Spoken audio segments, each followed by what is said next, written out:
Morning. Can anybody hear me? Good? Can you hear me? Hello? Hello? Okay. So you guys know who I am, right? I'm Pastor Jerry's daughter-in-law. And most of you have kind of already heard part of my story. It's more of a redemption story for me. So hopefully I can get through this without crying. All right, so my story is a little bit different than everybody else's. And like I said, it's a little bit more of a redemption story. I had been following Jesus for about 12 years, and from 2017 to 2018, I chose to stop following him. It was the hardest year of my life living without him. I still came to church, but didn't fully believe what the songs were saying or what Jerry was preaching. Before I got pregnant, I was fully in love with Jesus, and my faith was unbreakable. Early 2017, Seth and I were blessed with me getting pregnant. When I thought about the idea of being pregnant and having a baby, I envisioned a smooth pregnancy, no nausea, good checkups, and I got to eat a lot, which was great, once I could keep it down. Though this pregnancy was the complete opposite, I was sick every day to where I could barely keep water down. On the day that Seth and I were having the gender reveal, I had gone to a specialist to check on the baby and its health. My mom was with me, luckily, and the doctor came into the room and told us that the baby has a larger than normal hole in its heart. Oh, and there's also a small hole to go with it. In this moment, I gave up on Jesus. I was done in that moment. 2 holes in my baby's heart, my first baby. Why me? Why our baby? My baby wasn't going to live. And that was the first thought I thought of, and I burst into tears, because when you think of a hole in your heart, how can you live? This day was supposed to be very exciting. We had family in town and all of our closest friends at our house to witness if we were going to have a boy or a girl. Except this was the day that I had lost my faith in Jesus and had to figure out how to tell everyone the news. I had to keep a happy face when I was with Debbie and Jerry until after the reveals, till I could tell them. I ended up texting people because every time I talked about it, I couldn't keep the tears back. I was completely terrified of what the future was going to be. Seth and I are good people. We pay our bills. We go to church every Sunday. We don't break the law. We give back to our church. Why is this happening to us? Why? Are we being punished?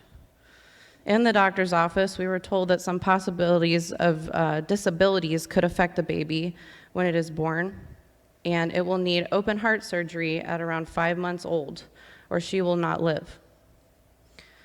I get a call at work 2 days later that my blood test came back that tested the baby positive or possible for disabilities, And they told me it came back over 80% positive chance for Down syndrome.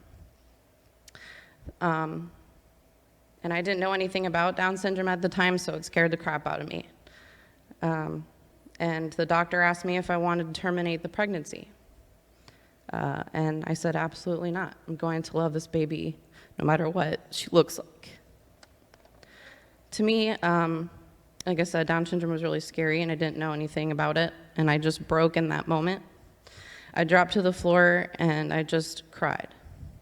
Luckily, Seth and I worked together, and he was able to be there for me. I would have been in a very depressive state if Seth wasn't there to hold me up during this entire journey. He's going to eat this up, but he was and still is the one thing that was God sent for me, and I'll forever believe that. I didn't promise I wouldn't cry. 8 months later, here's the day that my Scarlett is coming into the world. February 1st, 2018, best day of my life. I didn't get to meet Scarlett until 7 hours after she was born. They took her from me straight from the C-section to the NICU so they could monitor her heart. Not the typical experience that most families get to have. Not me, not us. But she was here, and she was perfect, and I was in love. We didn't get to go home right away because Scarlett had to stay in the NICU until they felt she was healthy enough to go home. She was there for about 21 days. I went home without my baby, then came back the next day to be with her until I got home again, all while recovering from a C-section. At around 7 days old, she had a surgery to put a feeding tube into her stomach to help her eat. Her heart wasn't strong enough to feed from a bottle, and she would get too tired. Being in that NICU made me go into a whole other kind of depressive state. During this time, I didn't ask for Jesus' help. I didn't reach out to him. I didn't pray. I may have prayed, but my heart was not there. Jumping 6 months ahead, around 6.5 months old, Scarlett had open heart surgery, the longest 4 hours of our lives. One of the nurses from the surgical team had been keeping us updated throughout the surgery to let us know what was happening. She comes in at hour 4 and says that she is done and she is getting ready for recovery, and we will get to see the surgeon soon. Finally, it is over. And you guys that are all friends with me on Facebook, you saw one side of it where I was giving you updates and she's great. On the other side of it, I was bawling my eyes out in the waiting room. You know, everything on Facebook is a little different. There's always another side. We get to sit with the surgeon, and he told us everything he did to repair her heart. And then he says, the repair he did was great and much better than he had expected, which is music to our ears. This was the moment that my faith in Jesus was restored. Scarlett will grow, she will have more energy to eat, and shouldn't need any surgeries in the future. Why did I ever doubt Jesus? He was there from the moment I found out I was pregnant. He knew what I was going to go through. He was there holding me when I was crying at work, and he was there guiding the surgeon's hands to fix Scarlett's heart. He heard all of your prayers. And I also have a photo I'd like to share. It's a little scary and heartbreaking, but to Seth and I, you put it up. This is proof that our kid is a superhero, and she could go through anything in her life with God at her side.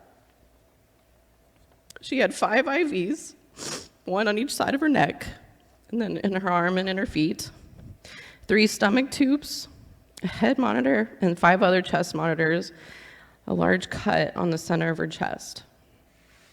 I thought that maybe I would have started to cry, even though I am now, when I saw her like this, but I didn't, because I felt a wave of strength come out of me that I knew came from God. He has carried me through this scary, bumpy journey, and I will never doubt him again. Now at 1.5 years old, here's my beautiful, sweet Scarlett. Moving forward, I will not doubt God, because I know he is with me.